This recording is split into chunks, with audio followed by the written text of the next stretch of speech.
Hello, everyone, and welcome to Her Right Conversations with Dr. Christine Kozachuk. On today's show, I have International Every Girl Wins South Sudan Representative Nyamal Dei. She was honored in July on World Civility Day as World Civility Ambassador. Nyamal Dei was born in Ulang, South Sudan, and was separated from her family and forced to flee her home. She walked hundreds of miles from Sudan to Ethiopia, then from Ethiopia to a refuge camp in northwestern Kenya called IFO, with thousands of Sudanese refugees escaping from the war-torn Sudan. Today, Nyamal lives in Fargo, North Dakota, where she is the founder of Kondal Kel International South Sudan Reads, in honor of her mother who did everything to help her family survive. Kondal Kel, which means together, has a mission to improve lives through education and community-related activities, programs, and learning centers. We engage, empower, build, and develop and connect locally and globally. Nyamal was invited to participate in a dialogue in Washington, D.C. at the U.S. Peace Institute to discuss combating hate speech related to the violent conflict in South Sudan. She participated in leadership development with the New Leadership Development Institute at MSUM, the North Carolina Women Network in North Dakota, in the North Dakota Farmer Union Alliance for South Sudan. Is AASD, was a former school board candidate, a member of the United Nations Association, and a board member for the North Dakota Human Rights Coalition. Nyamal Dei, Ambassador Nyamal Dei, welcome to Her Right Conversations with Dr. Christine Kozachuk. And today, what she's going to be speaking on is child marriages. Hello, Dr. Christina. Thank you so much for having me. I'm truly honored to be here today. For most of you who do not know me, I'm very passionate about child marriage. I came here to the state in 1995 as 11 years old. I was separated from my family, and I've tackled the roads with my aunts and my cousins. And then I was able to go to Ipochem in Kenya. That's where we settled as refugees. My history background is not as impactful, or I should say, or it's not as many children that could have like what we have here in the United States, whereas your mom is there, whereas your dad is there to be able to guide you on certain things, on certain life topic and things like that. So it's more like you self-guide yourself about life in general. So I really wanted to, before we get on into the topic of child marriages or just discussing it overall for me to talk about it, just know that every 12 seconds, a child that is under age of 18, she's married. Over 12 million girls will be married each year. And then also too, more than 150 million girls will be child married by 2030. So when you look at that, what that come to your mind? You know, what question come to your mind about it? When you have a chance, put it on the chat down there so we can be able to answer your question as we move forward. And please do not hesitate, you know, to inbox me or anything to be able to discuss more about child marriage with you. So all I can say is I'm truly grateful and honored for all of you to be here today. And for all of you who are watching on Facebook, please do not hesitate to share, because today's topic, we can actually change lives by sharing it. There's a lot of people who do not know about child marriage. But once we spread the words, you can actually save a child life without you even knowing it. So today, because of the fact that, there's so many of you do not know what child marriage is about, I want to be able to give you a video that you can watch right here live with us. And then you can have an understanding what this child marriage is about. Because many of us that are in a Western world, or some of the individuals that are back home, sometimes they do not understand the consequences of child marriage. Because most of you do not know. But if you do know what the child marriage is about, I'm very proud of you. And I'm honored to know you. Even though I do not know you personally, I'm just really happy. So let me share this video with you.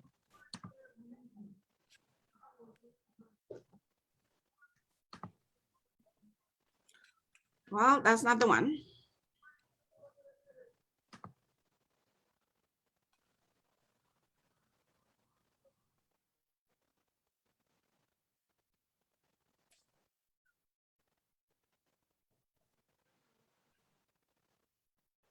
Bear with me here. This should be the one.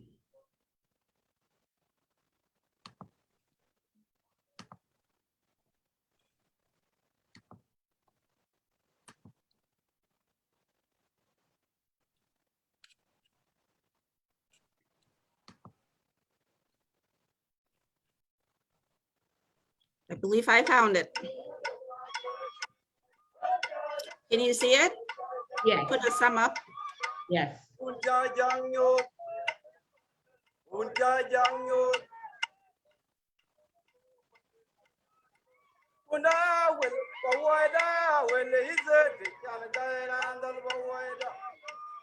Marriage is very, very important in South Sudan. Women are really defined by their ability to get married and have children.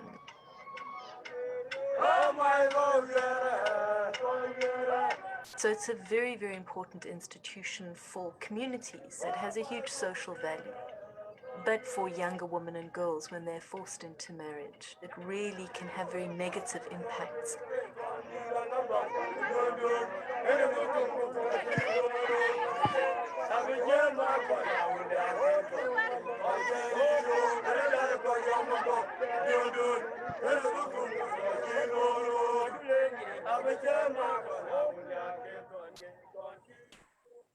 Mama madarasa ma zala bi ayere bidafa lana barusta madarasa la sala na gani bi beja matola na bangun su ila na bira fi mulki. South Sudan is considered to be one of the hotspots of child marriage globally, and about 48% of girls between the ages of 15 and 19 are married. There are not clear statistics on how young, but there's certainly evidence that we ourselves have collected that some girls as young as 12 are getting married in South Sudan. Ajabu pan daya. Achina no chibule gule yen nyan kai akene tia akene to akene tia. Ayi chinyan kai la nyola. And with those our people. Kinyan de na pia pe nyicha. Ayen mana be abelaru bela majo kaya no randen je tia me kana ho bi aka bini wa ko nyan kai. Ku betu e bi ja to ti.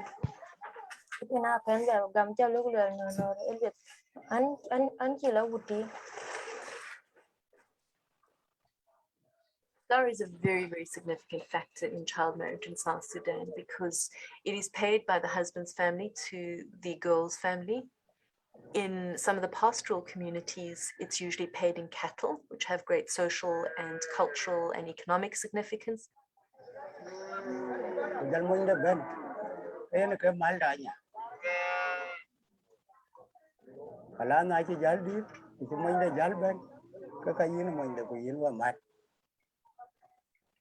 Narenya lelen de kore monye de kore ba tiak de monye alwel ku kanong mal di tiak ku nya nare che kana ku le ku lo chan bo yen mal. Girls face violence at every step along the way. So girls who try to resist marriage, girls who run away, are assaulted, are brought back, are locked up. O ketira wanita pute gani ya roki Again bijal dom. Bijal ga en kana pande no dienda to madin pan when wele na ma to ti madin. Boga en dom krit kana wor ke 3 day. Der ka choku der ka chen du ya kilo ngadi kilometer. Ku der ga na a bil karaba. Girls often face violence once they are married. Younger girls are much more vulnerable to domestic violence than older girls. Yolo bika gu ubara nuru yana ta sana na mabi pata ba. Ubara nuru yana ta bada waga tehe.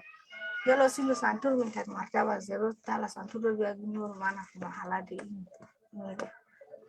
Ya biko o kande dugana keras jamale na ta pato kande dugana keras yana bada nula ta zere. Ya tal bara gati ta.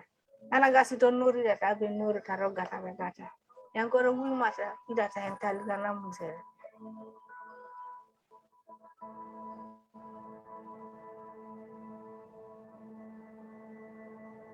We don't have a lot of children institutions that can accommodate girls that ran out from their house because of early marriage. They are vulnerable, you know. They don't have income, they don't have anything. They're depending on their families. So it will be difficult for them. So the most important thing is like government to increase the level of awareness, and government provide more children institutions who can accommodate those girls that ran out from the because of early marriages.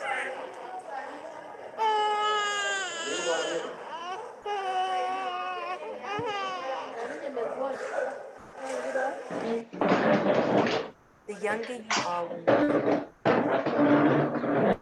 you have serious long-term health issues relating to early pregnancy and childbirth, Zaman buaya aja deh, usul apa ya? Saya mtoto ya toali. Sulano sama sasua. Lakini jamana na wale dude, jamana na vira wale dude. Jana kama dartala, udar katolana. Ugua tamaa sejaji dona memagas. Sanjana jatala.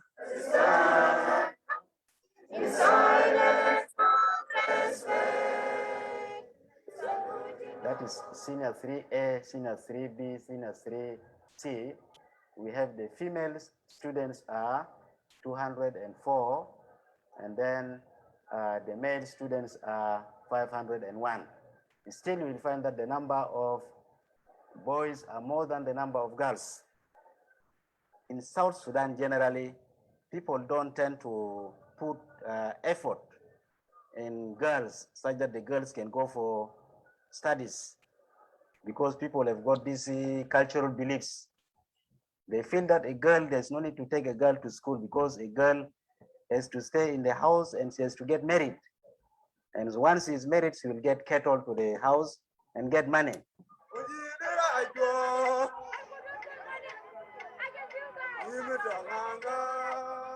the first step that we would like to see is we would like to see a very explicit ban on marriages below the age of 18. We need a law that is clear and unequivocal that any marriage that involves a child below the age of 18 should be declared unlawful. We need training for the police. We need resources to be put aside to develop shelters. We need to make sure that the health system is able to provide care and support to pregnant teenagers, to girls who are trying to resist marriage, and to young mothers. So, you need a comprehensive strategy, you need money, and you need political will.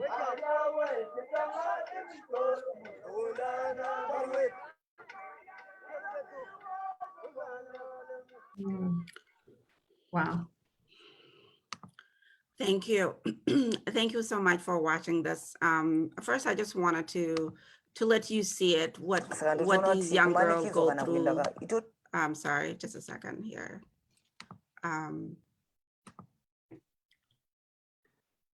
This is what our girls face each and every day. It's not easy. Most of these girls, they don't have places to go to. Plus, the country cannot be put in place when there is war on every corner. The only place that doesn't have so much war is Juba, the capital city of itself. Where these young girls can go to? Nowhere. When you see other older men who actually living here in the United States, who actually going into South Sudan and marry young girls, it's devastating, especially the one that who said, I'm educated enough to say, you know what? I shouldn't have to marry these young girls. But I'll tell you some of the reason why younger women are being married today.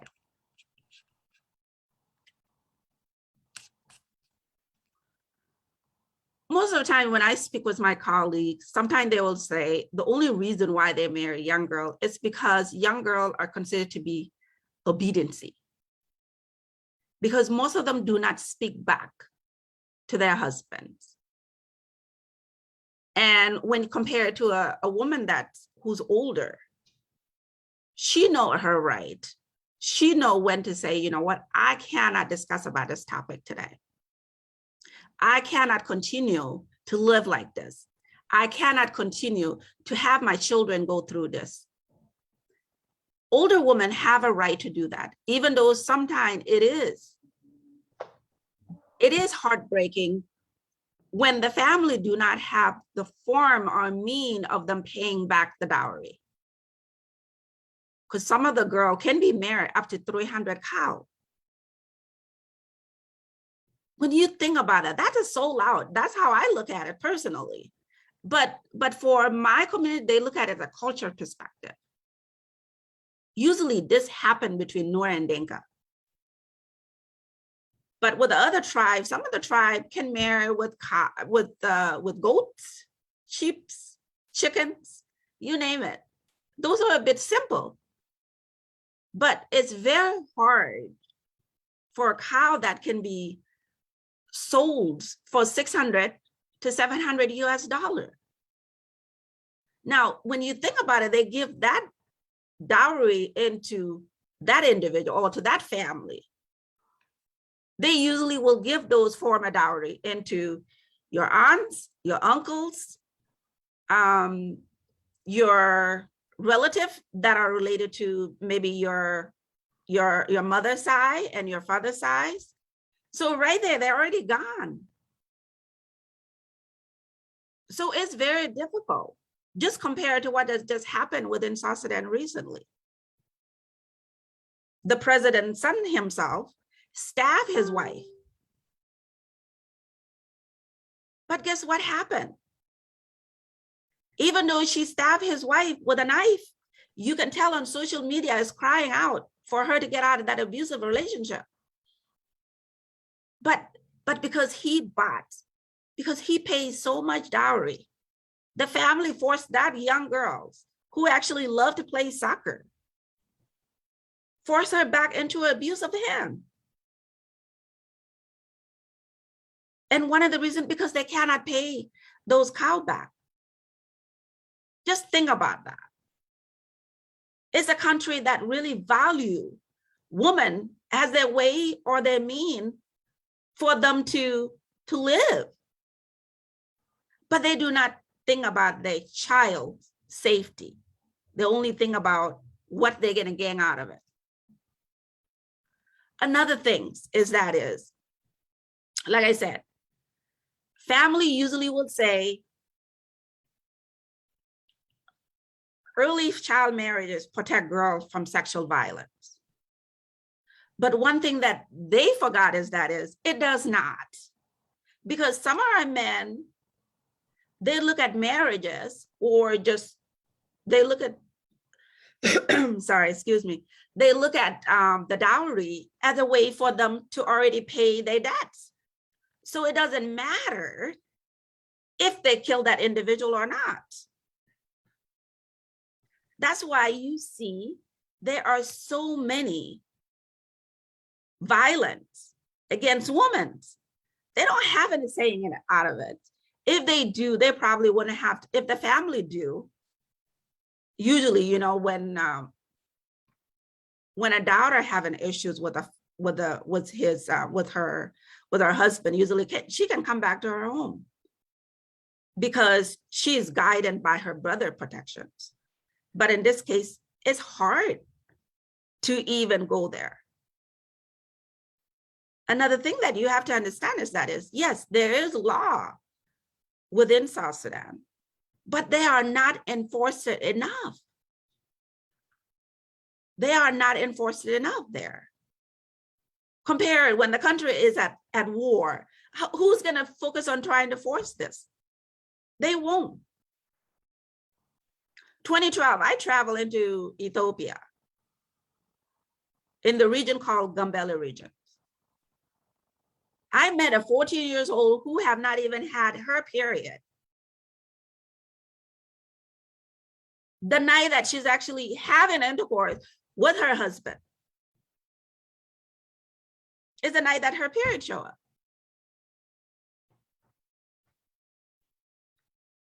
So when I look at that, it's a country that is at war with itself. Don't value the women that will actually contribute to that country. Because if they do value their children, their girls, that country was really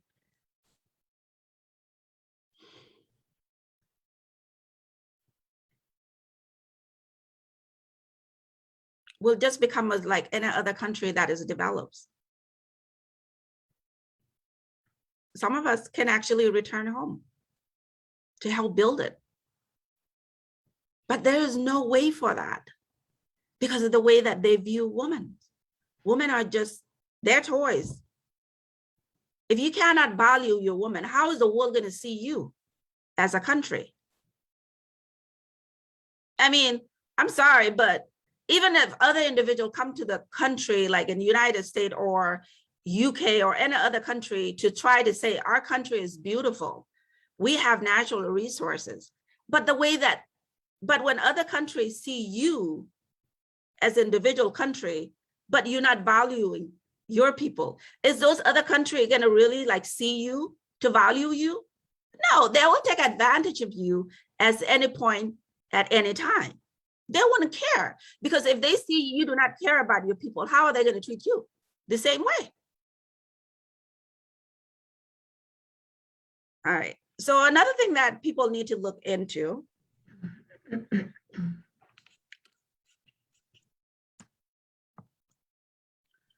they believe that older women can produce more cows. They can marry older women at some point. Because the older woman, older girls, who's probably, they might know how to cook, they might know how to read, they have a bachelor degree or a master degree, the family will increase value to that girl. So there's a lot to look into. There's also inequalities between girls and boys. Because when you look at it, like that video show you, only a few girls went to school. But they want boys to go to school more. So girls get to sit home and get married, get to cook, take care of the babies, and do all of that all those sort of things that they really want to look into. So there's so many things that really we can look into. It's too much that to the point where child marriages, it's not only happening within South Sudan. It's happening all over the world, even to the biggest country that we know, United States. There is child marriages. There are some cities that can actually accept a child to be married to that individual who's underage, to that older person. Compare the state of Texas, they have Mormon. They marry more than 5 wives. I didn't even know that. I was just like, wow, this is interesting. So to me, is everywhere that we go. So with South Sudan, it's like 52% or more that children are married off before their birthday at age of 18. So that is a lot compared to other countries like South Asia, not even like Latin America, Middle East, North Africa, Eastern Europe, Caribbean, Central Asia, so many more that we can actually even look into with child marriages. So sometimes there's so many things that we can do actually to end child marriages, to be honest. You know, it starts with the video that we all are in right now. It's already started by you sharing it, by you talking about it and speak about it. Just you saying one word, stop child marriage, it can end child marriage, because another family can actually pay attention and say, you know what, there's no point for my child to die during childbirth at that early age. It's better for my child to be positive, to be happy, to get educated and be well off. Because once you educate a child, a girl child, you actually educate the whole community in general, than beside of educating a man only, a young boy only. Because women tend to be the caregivers, the individual that who actually doing more than anything in the world, doing more work.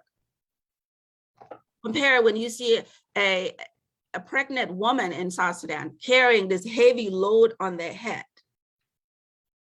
where they went to the wilderness to be able to collect firewood for them to bring it into their children. I mean, for them to bring it into the village and cook with it. There's a lot of things we can look into. Another thing that we can look into is enforce more law within South Sudan. And I hope that, you know, with all of you being in here, I hope that you can help me advocate too to end the war. So there wouldn't be any more issues that are facing young girls. At least more school can be opened. More hospital can be opened. So even if the girl decides she want to get married under the age of 18, she can have a hospital to go to and get help. Because there is none. Many of those hospitals that we have right now, probably they're not even more than 7 or 10. It's less than that in the country that have almost 12 million people. When you think about it, that's devastating to me. That's not a country that is governing themselves. I think that the government too can do a lot, can play a role by being positive, by enforcing more law, by going into the villages, talking to the community leader, talking to the elder leader, talking to the faith Christians, talking to the youth about child marriages. Why is it so important for us to actually stop this? Because sometimes too, you can see children, it's not only girls too anymore. Even young men get married before even age of 18. How are you ever going to be able to take care of your family? You can't. You're not even a man yet. Compare right now as we speak. Most of South Sudanese, they're all in Western world. We're the one who are taking care of them. We send money each and every day. We need to stop this. Another thing that we can do is support girls to get an education and become independent. There is a lot of work that needs to be done within South Sudan.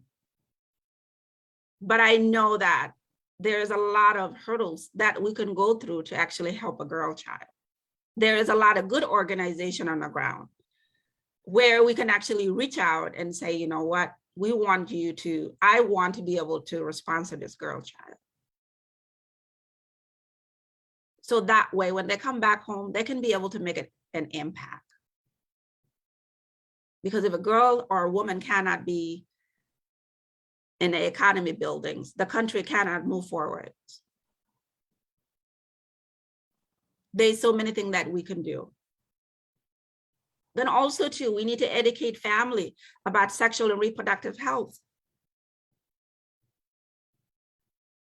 We cannot only rely on cultural belief.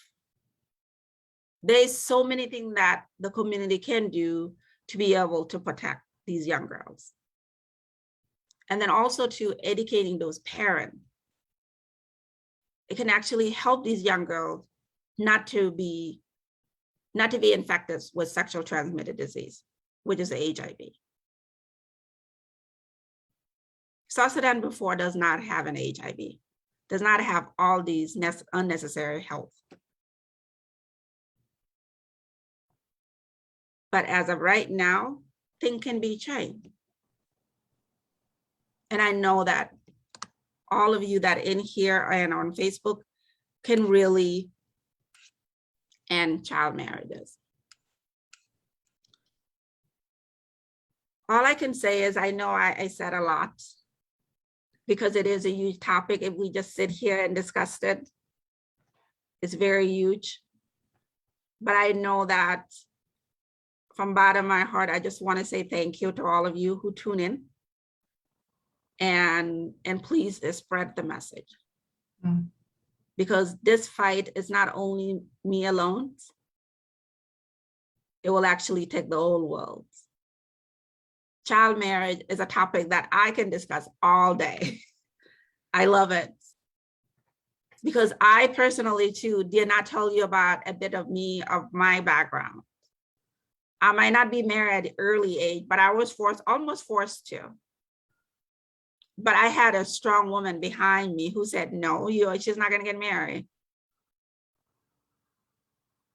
She will get married when she feels like it, when she's ready to do so.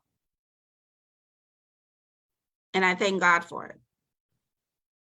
And I also had my aunt daughter who got pregnant at age of 13, where I personally had to call in Ethiopia into refugees camp and find the individual who actually impregnated her. And they put him to jail and his whole family. But you have to understand the law of international before you can do something like that. Because refugees, they have law that are put in place by United Nations and other organizations. They follow international law that a child should be married at age of 18, period. After that, before that, you cannot do anything. But the thing about it is when they knew that it was a mistake, they just grabbed the child and run them to the village because they don't want to save that child. How many more girls that die during childbirth? I bet it's a lot. It's just like the same thing that just happened in Zimbabwe. I believe it's Zambia or Zimbabwe. I'm sorry, don't quote me wrong, but I read it. It's devastating. The girl, she's 14 years old. She died during childbirth because she was forced by her family. The second thing that you knew was just because the daughter is dead, they want to give this man the other 8 years old to marry her. It was international news. Isn't this a shame?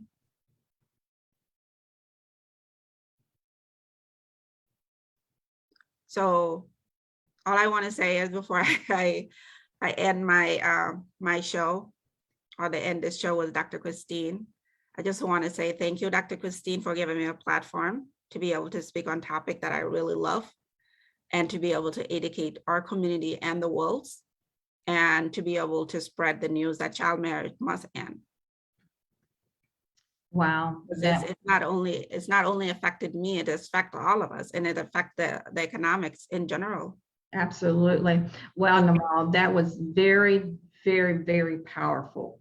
And, you know, I want to thank you again for being an international Every Girl Wins rep for South Sudan. You know, me with my work around the world, I knew that that happened, but seeing the visual that you gave us for the YouTube that you played for us earlier really, you know, gave me more of a clear understanding of what's really going on in the world in these child marriages. Because as you know, and some of the people that are watching today know that I became pregnant at 13 and was a child bride at the age 14, but I was one of those lucky ones. I was domestically and emotionally abused between the age of 14 to 18 until I was able to mentally walk out to never look back again. But what I know is so many girls around the world can't do that. They don't have that opportunity to walk out without death. Amazing. Yes. But I want to take this time to, first I want to thank, the people that are watching, and then we're going to go into some questions and answers for some of the people that we have on here, to ask you any questions to, start more of a conversation about this. So we have our International Every Girl Wins representative, Dr. Caroline Opende from South Africa. She says, great topic, Nyamal. We applaud the great work you go through. You're a nonprofit. And then His Royal Highness Clyde Rivers says, wow. My husband, which is my biggest cheerleader, I always say, he says, very sad. And we have Dr. Juma Nashim from Kenya says, time to value and build our women. One of the people that we have in here today is Tracy Wilkie. Please forgive me if I didn't say your name correctly. In the chat, she says, it's heartbreaking, no human rights. Children are nowhere mental, emotionally ready to be married and have children. You're absolutely right. So we have two phenomenal women on here, Tracy Wilkie and Dr. Eberry Noisy. Dr. Eberry, I will get that right. If you have any questions to continue this conversation, please ask them all now. You can unmute yourself if you want to, bring the video on. You can do that also.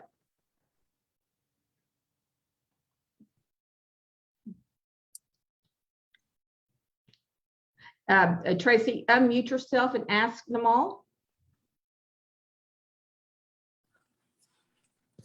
Bonjour, Nyamal.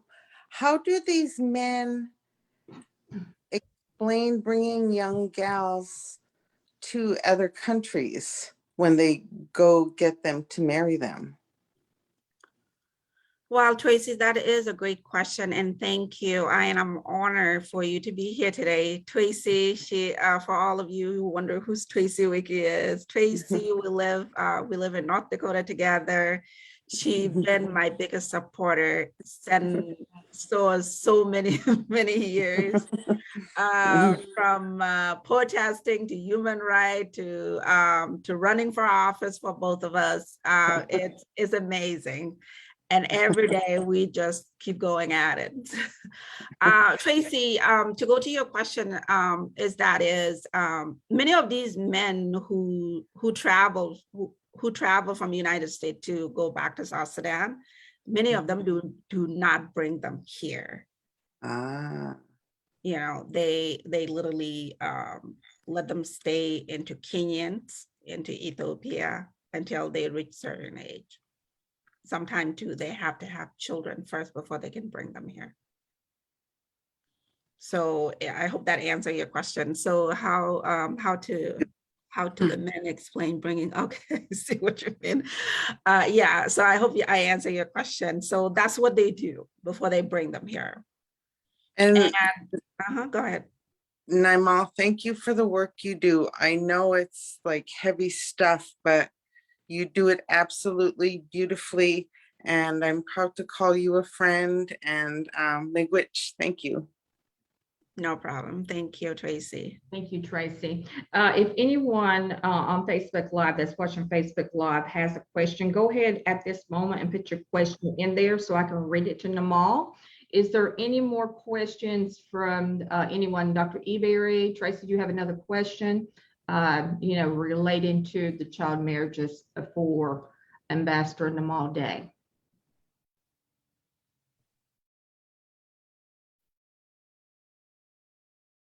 Okay, so what we're going to do is we are going to close it. This was absolutely fantastic. Thank you so much, Nyamal, for, being a voice for, the girls around the world, for females around the world. And, what we all need to do is value these girls and give them more value and let them know that they have more value than those that are selling them as a child bride. Truly, indeed. Absolutely. Thank you so much. Thank you. So thank you again for watching. Thank everyone on Facebook for watching. If you would, please take this video and share it on your social media. The more people that can hear this, the louder our voices get. Also, if you will, go to herright.net. That's herright.net and sign our proclamation. This proclamation is for, for her right. It's her right to education. It's for her right to health care. It's her right to create her own economy. It's her right to anything that she wants. And the her right definition is it is her right for freedom and equity worldwide from birth till death. So it is her right to say, no, I do not want to marry this man. I'm not old enough to marry this man. I have a future. I want to be a doctor. I want to be a lawyer. I want to be who I want to be instead of someone saying, you be this. So she has that right to speak and have the freedom for the equity to be able to be who she wants to be. So thank you so much again. Thank everybody who's watching. Thank those that came in on the Zoom to ask Ambassador Nyamal questions and things like that. Let me look one more time. Again, thank you. And we will see you next month for the incredible Her Right conversation with Dr. Christine. Thanks, There you are, Tracy. Thank you. Thank you so much. I appreciate you all. Absolutely. Let me